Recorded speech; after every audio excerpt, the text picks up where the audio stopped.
नमस्कार दोस्तों, स्वागत है आपका ब्रायन्स नाइट टेरर में।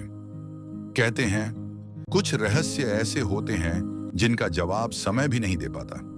राजस्थान की तपती रेत के बीच बसा एक गांव कुलधरा, एक ऐसा गांव जहां एक ही रात में हजारों लोग हमेशा के लिए गायब हो गए और जिसके पीछे की कहानी आज भी राज बनी हुई है। आज हम आपको लेकर चलेंगे उस सुनसान, वीरान और डरावनी गलियों में जहां आज भी हवा के साथ गूंजती हैं रहस्यमयी फुसफुसाहटें।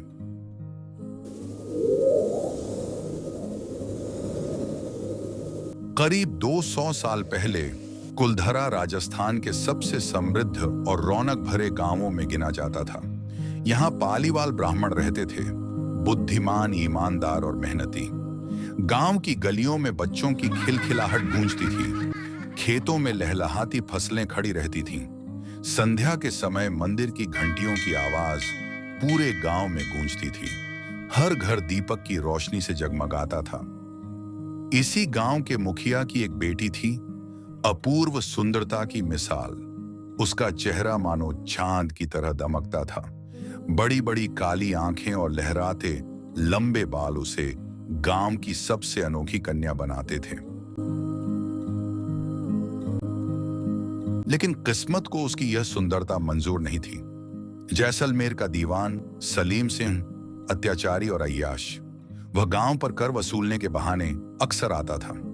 एक दिन उसकी नजर मुखिया की बेटी पर पड़ी और उसी पल उसके दिल में वासना और लालच भर गया।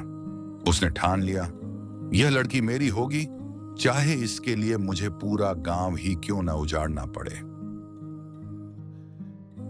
उसने गांव वालों को धमकी भेजी, कल सुबह तक लड़की मुझे सौंप दो, वरना पूरे कुलधरा को अपनी क्रूरता का शिकार बना दूंगा। गांव में सन्नाटा छा गया। जहां कल तक बच्चों की हंसी और मंदिर की घंटियां गूंजती थीं, अब वहां सिर्फ डर और बेचैनी का साया था। सलीम सिंह की धमकी पूरे कुलधरा में आग की तरह फैल गई। हर घर में सन्नाटा था। औरतें रो रही थीं, बच्चे सहमे हुए थे और बुजुर्ग गहरी चिंता में डूबे थे। गांव के चौपाल में मशालों की रोशनी में पालीवाल ब्राह्मणों की सभा बुलाई गई। 85 गांवों के लोग इकट्ठा हुए। गंभीर चेहरों और भारी आवाजों के बीच एक ही विषय पर चर्चा हुई, क्या हमें अपनी बेटी की इज्जत सलीम सिंह जैसे जालिम के हाथों सौंपनी चाहिए, या फिर अपने अस्तित्व की बलि देकर इस जमीन को हमेशा के लिए छोड़ देना चाहिए। लंबी बहस के बाद एक ऐतिहासिक फैसला लिया गया। गांव के मुखिया ने उठकर कहा, हम अपनी बेटी को किसी भी कीमत पर नहीं सौंपेंगे। भले ही हमें अपनी जड़ें, अपने घर और अपनी पीढ़ियों की बनाई हुई समृद्धि छोड़नी पड़े, लेकिन हम अपनी इज्जत और अपने धर्म से समझौता नहीं करेंगे। उस रात पूरा कुलधरा गांव खामोशी में डूब गया। दीपक एक एक करके बुझा दिए गए। औरतों ने बच्चों को चुपचाप अपने पास समेट लिया। मर्दों ने बिना कोई सामान उठाए काफिले तैयार किए। चांदनी रात में सैकड़ों लोग गांव से निकल पड़े। उनके पैरों के निशान रेत पर छपते गए और उनके पीछे रह गया एक खामोश, सुनसान कुलधरा। कहते हैं जाते जाते उन्होंने जमीन को श्राप दिया, अब यहां कोई भी इंसान बस नहीं पाएगा। जो भी कोशिश करेगा वो असफल होगा।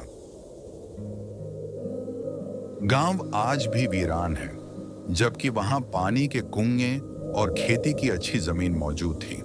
कहते हैं कि पालीवाल ब्राह्मणों ने जाते जाते गांव को श्राप दिया, इसीलिए आज तक वहां कोई बस नहीं पाया।